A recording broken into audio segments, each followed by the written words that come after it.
Hello class, good morning. In the last lecture we have started our chapter 10, that is government budget of the country. ठीक है.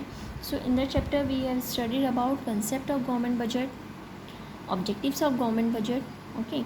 Now we are starting our new topic, that is components of the budget, and this is a lecture 2. Okay. So components of the budget and structure of the budget, they both are same. You can say whatever, that is components, or you can say structure. Structure of the budget, that is components of the budget, refers to structure components of the budget. ठीक है. Two broad components of the government budget are budget receipts and second one is budget expenditure. कि budgets की receipt कितनी है, budget की expenditure कितनी है, ये बजट्स में आते हैं. ठीक है. नाउ बजट रिसिप्ट की बात करें तो बजट रिसिप्ट क्या होता है. Budget receipt are estimated money receipts of the government from all sources during the fiscal year, financial year, that is financial year में जितने भी मनी रिसिप्ट्स हैं गवर्नमेंट के, वो सारे हमारे किस में आते हैं, बजट रिसिप्ट में. And these are estimated, not exact.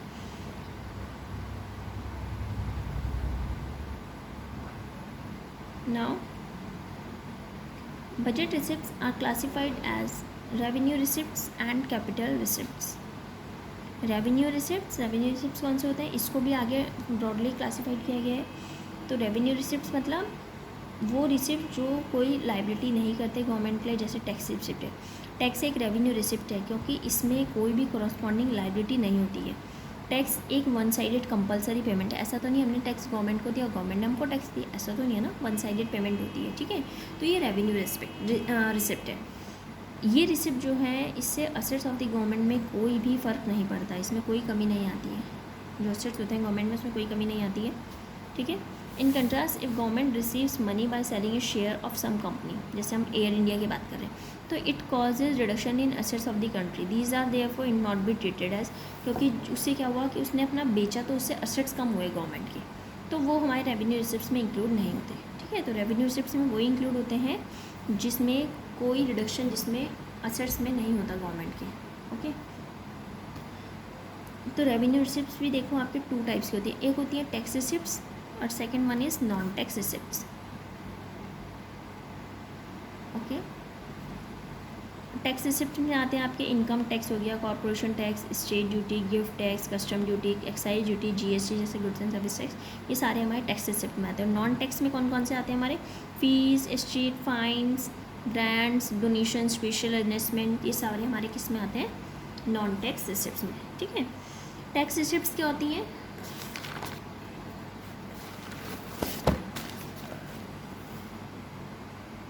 Tax receipts आपको पहले पता होना चाहिए. टैक्स क्या होता है, कंपलसरी पेमेंट है to the government by the household देते हैं, फर्म्स देती हैं और अदर इंस्टीट्यूशनल यूनिट्स पे करती हैं. ठीक है. Taxpayer cannot expect any service और benefit from the government in return. Taxpayer जो है वो नहीं कर सकता कि अगर टैक्स दे रहा है तो इसका मतलब ये नहीं है कि उसको कुछ फ़ायदा होगा उससे. टैक्स तो उसने देनी ही देनी है, चाहे फ़ायदा हो या ना हो. ऐसा तो नहीं है कि गवर्नमेंट को वो टैक्स दे रहा है तो उसके पहले गवर्नमेंट उसको कुछ दे रही है, ऐसा तो नहीं है ना. तो वो एक क्या है, वन साइडेड पेमेंट है and it is compulsory payment. Types of taxes आपको पता है. टाइप्स ऑफ टैक्सेस क्या क्या होते हैं, प्रोग्रेसिव और रिग्रेसिव होते हैं, वैल्यू एडेड टैक्स होते हैं, डायरेक्ट टैक्स और इनडायरेक्ट टैक्स होते हैं. ठीक है. प्रोग्रेसिव और रिग्रेसिव टैक्सेस. प्रोग्रेसिव क्या होता है, रिग्रेसिव क्या होता है. देखो टैक्स को हम प्रोग्रेसिव तब बोलते हैं जब रेट ऑफ टैक्स इंक्रीज करता है, इंक्रीज इन इनकम मेरी बढ़ती जा रही है और टैक्स मेरा बढ़ता जा रहा है, टैक्स रेट बढ़ रहा है. अगर मेरी सपोज़ अब जैसे होता है कि अगर 5 लाख रुपीज़ आपकी पर ईयर इनकम है तो आपको टैक्स देना पड़ता है. जैसे जैसे मेरी इनकम इंक्रीज़ होती रहेगी तो मेरा टैक्स रेट भी इंक्रीज़ होता रहेगा. सपोज़ अगर मेरी अभी 5% जाएगी तो उसके बाद 10% हो जाएगा, फिर 15 हो जाएगा एंड देन 20% हो जाएगा, है ना, जो इनकम है. तो जो हमारा टैक्स रेट है जब इनकम के साथ वो इंक्रीज़ होता रहता है, दैट इज़ कॉल्ड प्रोग्रेसिव, क्योंकि इनकम भी इंक्रीज़ हो रही है और मेरा टैक्स रेट भी इंक्रीज़ हो रहा है, that is called progressive. And what is regressive tax. Regressive में क्या होता है कि tax is said to be regressive when it cause a greater real burden on the payer than the rich. If a person, जैसे suppose regressive वगैरह जो होता है हमारा ये बाहर कंपनीज़ में चलता है, प्रोग्रेसिव हमारे इंडिया में चलता है, रिग्रेसिव बाहर कंपनी में चलता है. जैसे सपोज़ मेरी अभी 5 लाख इनकम है पर ईयर, उसका मैं 5% गवर्नमेंट को टैक्स पे कर रही हूँ. मेरी 10 लाख हो जाएगी तो मेरा टैक्स रेट कम हो जाएगा. क्योंकि जितनी मेरी इनकम बढ़ती रहती है उतना टैक्स रेट जब कम होता रहता है, दैट इज़ कॉल्ड रिग्रेसिव। ठीक है। If a person with ₹1,00,000 as is monthly income, अगर वो 10% इनकम टैक्स में दे रहा है तो he still has a balance 90,000 per month उसके पास बच रहा है। अगर 10% वो महीने का इतना दे रहा है तो 10,000 तो उसने दे दिए 1,00,000 में से, तो बचा कितना उसके पास 90,000। बट इफ़ अ पर्सन जिसकी 5,000 सैलरी है महीने की, उसको 10% देना पड़ रहा है, तो यानी कि इनकम टैक्स में उसने 500 रुपये दे दिए, बचा कितना उसके पास 4,500। तो it might mean a cut in is essential consumption. अब उसको क्या हुआ, जो उसने 500 रुपये तो अपनी इनकम का दे दिया टैक्स के उसमें, तो उसके पास 4,500 बचे, तो उसको जो उसकी कंजप्शन है ना, जो उसका कंजप्शन है, एसेंशियल कंजप्शन है, वो भी उसको अपना कम करना पड़ेगा। Therefore poor health. This constant rate of taxation on the rich and poor is a regressive tax. जो कांस्टेंट रेट होता है टैक्सेशन का रिच और पुअर में, उसको हम रिग्रेसिव टैक्स बोलते हैं, as it cause a greater real burden on the poor. इससे जो है पुअर लोगों पे ज़्यादा बर्डन पड़ता है। ठीक है। नाउ इसके बाद आता है वैट। आपने सुना होगा, वैट बोलते हैं ना, वैल्यू एडेड टैक्स। जो वैल्यू एडेड टैक्स होता है, टैक्स बेस पे डिपेंड करते हैं कि हमारा वैल्यू एडेड टैक्स है, स्पेसिफिक टैक्स है। वैल्यू एडेड टैक्स एक इनडायरेक्ट टैक्स होता है जो इम्पोज होता है value added at various stage of production. जब प्रोडक्शन होता है उसके अलग अलग उसमें वैट लगता है। ठीक है। वैट जो होता है वैल्यू एडेड मतलब जो वैल्यू ऑफ आउटपुट है और वैल्यू ऑफ इंटरमीडिएट कंजप्शन, हमारा टोटल वैल्यू ऑफ आउटपुट कितना और इंटरमीडिएट कंजप्शन कितना है, जो उन दोनों का डिफरेंस होगा, that is called value added. It is impose at each stage of production. जो हर एक प्रोडक्शन की स्टेज पे उसको लगाया जाता है वैट को। जीएसटी भी एक इम्पॉर्टेंट फॉर्म है वैल्यू एडेड टैक्स की। ठीक है। स्पेसिफिक टैक्स क्या होता है? Specific tax means when a tax is levied on a commodity on the basis of its unit size और weight, it is called specific. जब हम टैक्स लगाते हैं कमोडिटी पे, किसके बेसिस पे? उसकी यूनिट्स के बेस पे, साइज़ के बेस पे या वेट के बेस पे, that is called specific tax. Sorry. Okay. Now next one is direct tax और indirect tax. May be you are aware about it कि डायरेक्ट टैक्स क्या होता है, इनडायरेक्ट टैक्स क्या होता है। डायरेक्ट टैक्स मीन्स जिस पे टैक्स लगाया उसको डायरेक्ट टैक्स खुद पे करना है। ठीक है। डायरेक्ट टैक्स मीन्स क्या होता है? Direct tax is the final burden of which is borne by the people on which it is impose. Income tax, मेरी भाई इनकम है 5,000 रुपये, टैक्स मेरी इनकम पे लग रहा है, तो मुझे डायरेक्ट पे करना ही करना है। ठीक है। तो जिस पे टैक्स लगा है वो ही पे करेगा, that is called direct tax. उसी को ही उसका बर्डन झेलना पड़ेगा।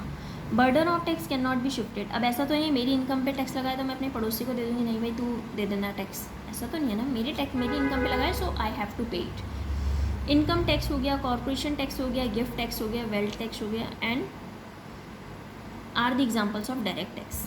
इनडायरेक्ट टैक्स कौन सा होता है? इनडायरेक्ट टैक्स वो होता है whose इनिशियल बर्डन और impact is on one person but he succeeds in shifting the burden to another person. जैसे हम लोग जब सामान खरीदने जाते हैं, when we are purchasing something, so we have to pay GST। अब आपने क्या है, आपको ठीक है आपने पिज़्ज़ा खाया, पिज़्ज़ा आपको बोला कि भाई, जब आपको पिज़्ज़ा, अगर सपोज़ आप मार्केट में वो क्या बोलते हैं पिज़्ज़ा हट में जाते हो और आप बोलते हो कि मुझे पिज़्ज़ा चाहिए, ठीक है, उन्होंने आपको पिज़्ज़ा बता दिया, तो जो आपको प्राइस रेट बताते हैं पिज़्ज़ा के, वो उसमें इंक्लूडिंग टैक्स होता है। जब भी आप कभी एक रिसिप्ट देखना, आपके पास मॉल की रिसिप्ट होगी, कहीं की रिसिप्ट होगी, तो उसमें नीचे लिखा रहता है आपका प्राइस इतना है, GST इतना है, ठीक है ना, तो उसमें ऑलरेडी टैक्स लिखा रहता है। आपको ऐसे नहीं बोलेंगे कि भाई इतने का पिज़्ज़ा है, इतना आपको टैक्स देना है, ठीक है। हम लोग अगर बोलते हैं कि अगर मैं आपसे पूछती हूँ कि आप लोग टैक्स देते हो, तो आप बोलोगे नहीं, अभी तो मेरी कोई इनकम ही नहीं है, तो मैं टैक्स क्यों दूँ। लेकिन ऐसा नहीं होता है। चाहे जब बच्चा पैदा हो गया है, कुछ यूज़ कर रहा है, कुछ काम कर रहा है, तो उसको टैक्स देना पड़ता है। अगर सपोज़ हम मोबाइल में भी अपना रिचार्ज करा रहे हैं, तो मोबाइल में 100 रुपीज़ का रिचार्ज कराने में टॉक टाइम कितने का मिलता है? 82, 85 ऐसे ही मिलता है। बाकी के जो 15 रुपये गए आपके, वो कहाँ गए? As the form of tax they goes to the government, वो टैक्स के फॉर्म में गवर्नमेंट के पास गए, ठीक है। तो हर तरह से आपको टैक्स पे करना पड़ता है, चाहे मैं कपड़े खरीद के लाऊं, चाहे कुछ खरीद के लाऊं, या कोई मैं सामान भी लेके आ रही हूँ। आप देखते हो, हम सपोज़ अगर मैं ची का पैकेट लेके आ रही हूँ, उसमें लिखा रहता है इंक्लूडिंग टैक्सेस, है ना, टैक्स उसमें इंक्लूड होते हैं, जो भी प्राइस होता है दैट इज़ इंक्लूडिंग टैक्स। तो वो इनडायरेक्ट टैक्स है। हम इनडायरेक्टली किसको दे रहे हैं? जिससे हमने सामान खरीदा, और जो प्रोड्यूसर है, जो सेलर है, वो किसको दे रहा है अपना टैक्स? गवर्नमेंट को, ठीक है। So these are indirect tax. तो इनडायरेक्ट टैक्स हम डायरेक्ट पे नहीं करते, हम किसको पे करते हैं? इनडायरेक्टली भी हमें गवर्नमेंट को पे करते हैं, ठीक है। नाउ नॉन टैक्स रिसिप्ट्स, ठीक है। नॉन टैक्स रिसिप्ट्स कौन सी होती है? Non tax receipts are those receipt which arise from sources other than taxes. जैसे फीस है, फीस क्या है? एक पेमेंट है to the government for the services that it renders for the people. तो जो फीस होता है, फीस जैसे लैंड,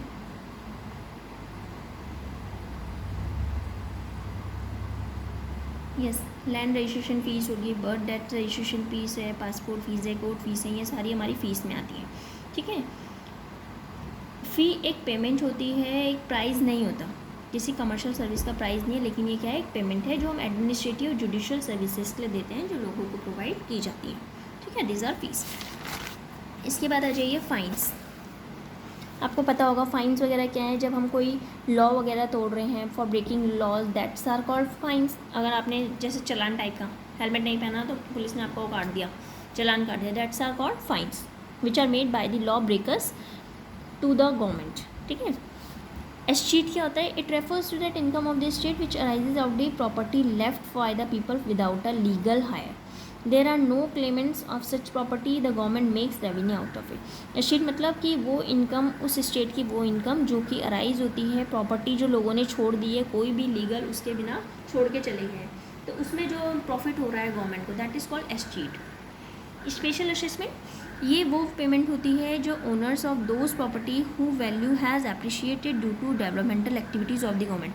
कि भाई मेरे घर के पास अच्छी खासी रोड बन गई है, गवर्नमेंट ने अच्छी खासी रोड बना दी है, बिल्कुल मार्केट पास में हो गया है, तो जो मेरी प्रॉपर्टी का रेट है वो बढ़ गया है ना, तो ये वो पेमेंट होती है जो ओनर को देनी पड़ती है उन प्रॉपर्टीज़ के लिए जो अप्रिशिएट हुई है due to developmental activities of the government, that is called special assessment.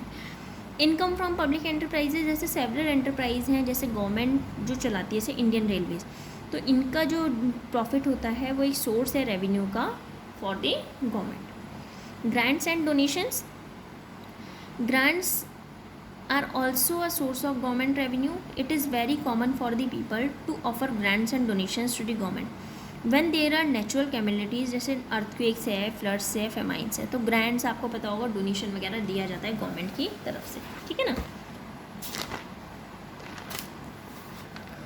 इसके बाद आता है हमारा कैपिटल रिसिप्ट्स। कैपिटल रिसिप्ट्स क्या होता है? कैपिटल रिसिप्ट्स मनी रिसिप्ट्स होती हैं गवर्नमेंट की। ये रिसिप्ट्स क्रिएट करती है लायबिलिटी गवर्नमेंट के लिए और कॉज करती है। इससे क्या हुआ कि देखो, आपको जो मैंने रेवेन्यू रिसिप्ट्स बताई थी उसमें ऐसा नहीं था, है ना, उसमें क्या था? रिडक्शन नहीं होता था, लेकिन इसमें रिडक्शन होता है गवर्नमेंट के असेट्स में। कैपिटल रिसिप्ट्स आपकी 3 टाइप्स की होती है: recovery of loans, borrowing and other receipts. जो वेट या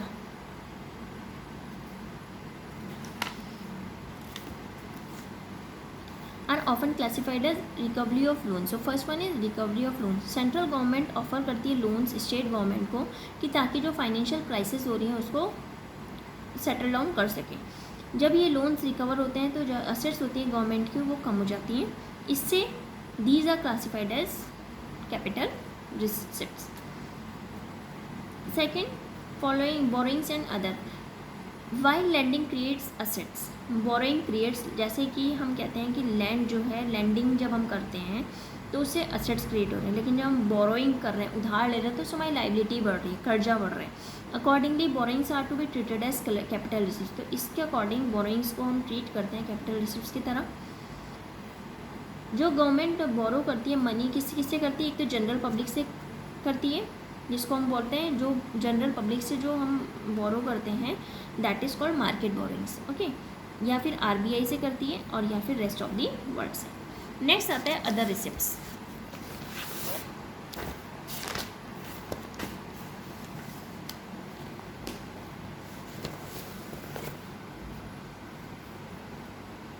next is other receipts. These include items like disinvestment. Disinvestment मतलब इन्वेस्टमेंट का अपोजिट डिसइन्वेस्टमेंट। डिसइन्वेस्टमेंट कब होता है? जब गवर्नमेंट सेल करती है अपने शेयर्स जो पब्लिक सेक्टर एंटरप्राइजेस के हैं वो प्राइवेट सेक्टर को। इसमें आता है आपका transfer of ownership of public sector enterprise to private entrepreneurs, ठीक है। मनी रिसीव थ्रू डिसइन्वेस्टमेंट को हम ट्रीट करते हैं कैपिटल रिसिप्ट की तरह, क्योंकि इससे जो है असेट्स ऑफ द गवर्नमेंट कम हो गए। क्यों? क्योंकि उसने जो अपना था वो किसको बेच दिया? प्राइवेट को, तो इससे असेट्स कम हो गए, ठीक है। So these are the we have studied till capital receipts. After this we will study about budget expenditure. Okay, so we will study about this topic in our next lecture class. Okay class, bye.